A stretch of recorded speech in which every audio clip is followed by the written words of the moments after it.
బట్టతలతో బాధపడుతున్నారా? ఆధునితనమైన పద్ధతిలో hair transplantation చేయబడును. Face clinic, Hyderabad.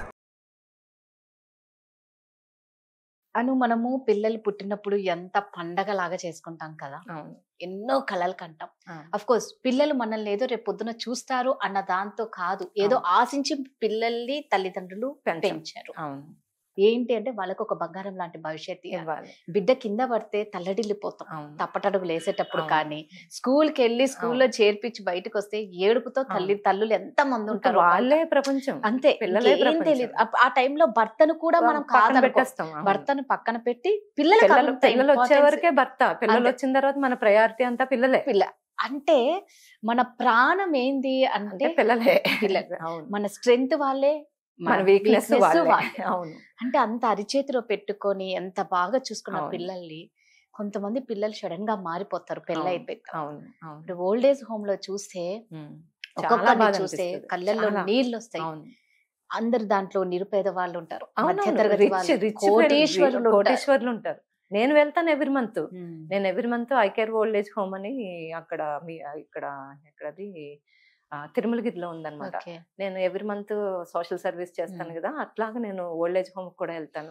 అసలు లాస్ట్ టైం వెళ్ళినప్పుడు అయితే మార్వాడి అంకుల్స్ ఇద్దరు ఉన్నారనమాట.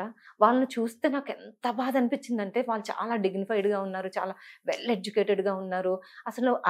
అసలు ఐరన్ బట్టలతో ఫ్రెష్గా, అసలు రిచ్ ఫ్యామిలీ నుంచి వచ్చిన చూడగానే అర్థమైపోతుంది వీళ్ళు చాలా రిచ్ ఫ్యామిలీ నుంచి వచ్చారు అనేది చూడగానే అర్థమైపోతుంది.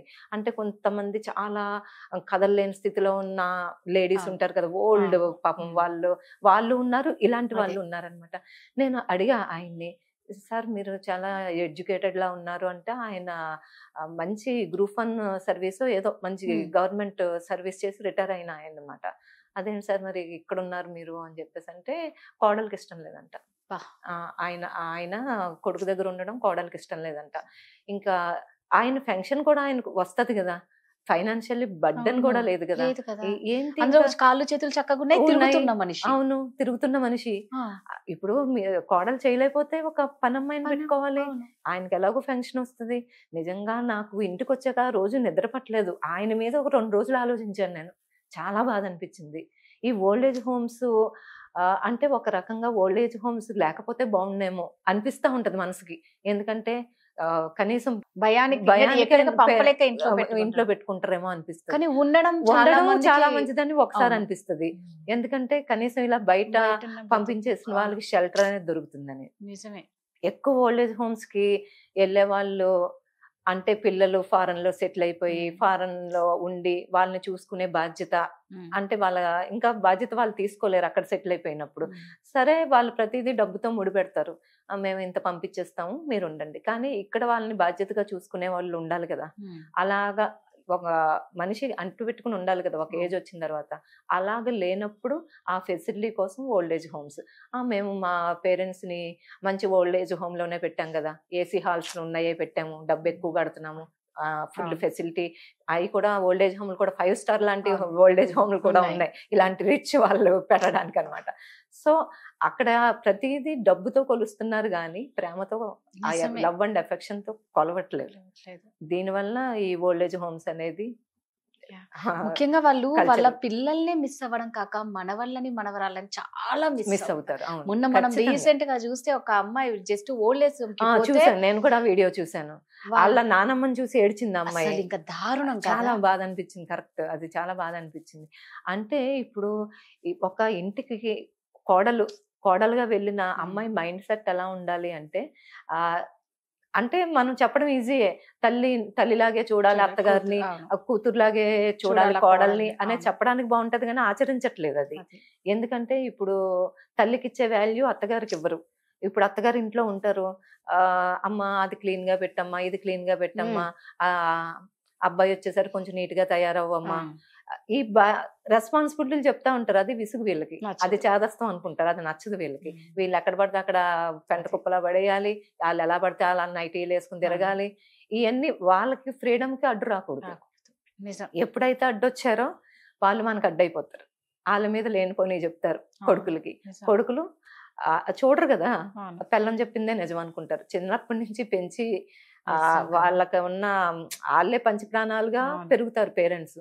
అది పోతుంది ఒక క్షణంలో పోయి ఇంకా అమ్మ అడ్డైపోయింది, నాన్న అడ్డైపోయాడు, ఇంకా వీళ్ళని వేసేయాలి ఓల్డ్ ఏజ్. చిన్నది ఏంటంటే మనం పిల్లలు అంటే పేరెంట్స్ పిల్లల్ని స్కూల్లో వదిలిపెట్టేటప్పుడు గుండెలు భారంగా ఉండి కంటి నీటితో మళ్ళా బిడ్డ ఇంటికి వస్తాడు ఒక 3 గంటల్లో అని తెలిసిన తల్లిదండ్రులు అంత బాధపడితే, వీళ్ళకు తెలుసు ఇంత వయసు వచ్చిన తర్వాత వాళ్ళకు పిల్లలు పుట్టిన తర్వాత ఆ తల్లిదండ్రులను తీసుకొని ఎలా అక్కడ వీళ్ళ పిల్లలు కూడా వీళ్ళని అలాగే ఆ కల్చర్ చూస్తారు కదా, వీళ్ళ పిల్లలు కూడా వీళ్ళని వేస్తారు అలాగే. అంతే, అలాగే అంటే అదే ఆ ఏజ్ వచ్చాక వాళ్ళు అక్కడ వేయాలేమో అనేది పిల్లలకి నేర్పిస్తున్నారు. అదే కాన్సెప్ట్ అనమాట. అదే మనం కూడా అదే ఒక స్కూల్ లాగా ఇంకా అక్కడ పెద్దలను పంపించేయాలి అనేది ఆ కల్చర్ లో పెరుగుతున్నారు పిల్లలు. అసలు తల్లి ఒక ఇంటికి పంపించేటప్పుడు, కోడలుగా పంపించేటప్పుడు, అమ్మ నాకు ఎంత ఇంపార్టెన్స్ ఇచ్చావో మీ అత్తగారు కూడా మీతో పాటు ఉంటారు, మంచి చెడ్డ చెప్తారు, నువ్వు అలాగే చూడు, డిఫరెన్స్ అనేది చూడకు, ఇలాంటి తల్లి చెప్పి పంపించాలి. అంతేగాని ఆ కూతురు అక్కడికి వెళ్ళిన తర్వాత ఏదన్నా తల్లికి ఫోన్ చేసి అత్తగారి మీద చెప్పింది అనుకో, నువ్వు ఇలా అను, నువ్వు అలా అను, ఇష్టం లేదా నేను వెళ్ళిపోతాను ఇంటికి, మీ అమ్మ ఉంటే నేను ఉండనని చెప్పు, ఇలాంటివి నేర్పిస్తున్నారు ఈ సీరియల్ ప్రభావం, ఈ సోషల్ మీడియాలో ప్రభావం, అవన్నీ మాని ఈ మంచిగా చెప్పాలి పిల్లలకి. కష్టం నష్టం ఉంటది, పెద్దోళ్ళు అన్న తర్వాత వాళ్ళు ఇంత పెంచి పెద్ద చేస్తేనే కదా నీకు ఒక జీవితం వచ్చింది, నీకు ఒక హస్బెండ్ వచ్చాడు, వాళ్ళ పేరెంట్స్ ని పంపిస్తే ఇప్పుడు మమ్మల్ని నా కొడుకు పంపించేస్తే ఎలా ఉంటది, ఇవన్నీ కూడా చెప్పి పిల్లల్ని మానిటర్ చేయాలి.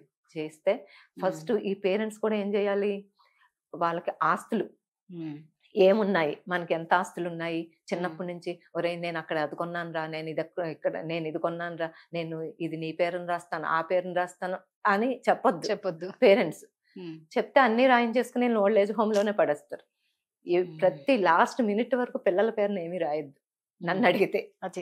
వాళ్ళు ఫైనాన్షియల్ కంట్రోల్ అనేది మన హ్యాండ్స్ లో పెట్టుకోవాలి. ఎందుకంటే దానికోసమైనా మనం చూసుకుంటాం. ఏమీ లేనప్పుడు ఇంకేం చూడరు, మనం అడ్డైపోతాం వాళ్ళకి. మనకు ఆస్తులు ఉన్నాయి, మన చేతుల్లో ఉన్నాయంటే అమ్మో దీని ఆస్తి అంతా మనకి ఇస్తుంది కాబట్టి దీన్ని బాగా చూసుకోవాలి, కనీసం తిండన్నా పెడతారు.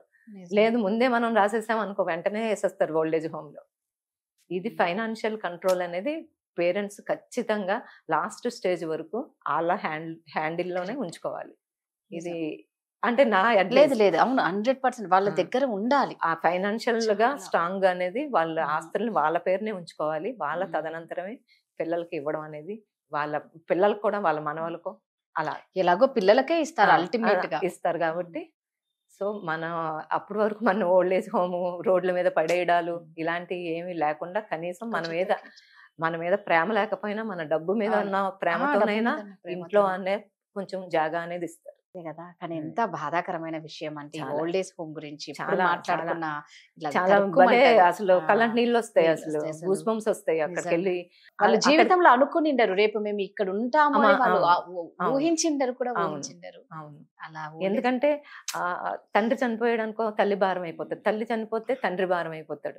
అదే చిన్నప్పుడే తండ్రి చనిపోతే తల్లి ఎంత బాధ్యతగా బిడ్డను చూసుకుంటుంది, అది లేదు రాజుడు. అవును, అందుకే మనకున్న ఆస్తుల్ని తల్లి తండ్రి కూడా ఇద్దరు వాళ్ళ పేర్ల మీద పెట్టుకోండి, బెస్ట్ వాళ్ళ పెట్టుకుని లాస్ట్ మూమెంట్ వరకు మీ లైఫ్ ని మీరు ఎంజాయ్ చేయండి. మీరు కష్టపడి సంపాదించుకున్నది, మీరు ఎవరి మీద ఆధారపడక్కర్లేదు. మీకు ఆస్తున్నప్పుడు మీరు చక్కగా మీకు కావాల్సింది తెప్పించుకోండి, వండుకోండి, తినండి, మీరు హెల్దీగా ఆనందంగా ఉండండి. వాళ్ళు మన చూసేదేంటి, మనం ఫైనాన్షియల్ గా మనం స్ట్రాంగ్ గా ఉంటే వాళ్ళు మన చూడక్కర్లేదు. మనం పడేసే దానికోసం వాళ్ళు ఎదురు చూస్తూ ఉంటారు, మన బయట పడేయకుండా ఉంటారు. Thank you. సుమన్ టీవీలో మీ పర్సనల్ అండ్ బిజినెస్ ప్రమోషన్స్ కోసం కింది నెంబర్కి కాంటాక్ట్ చేయండి.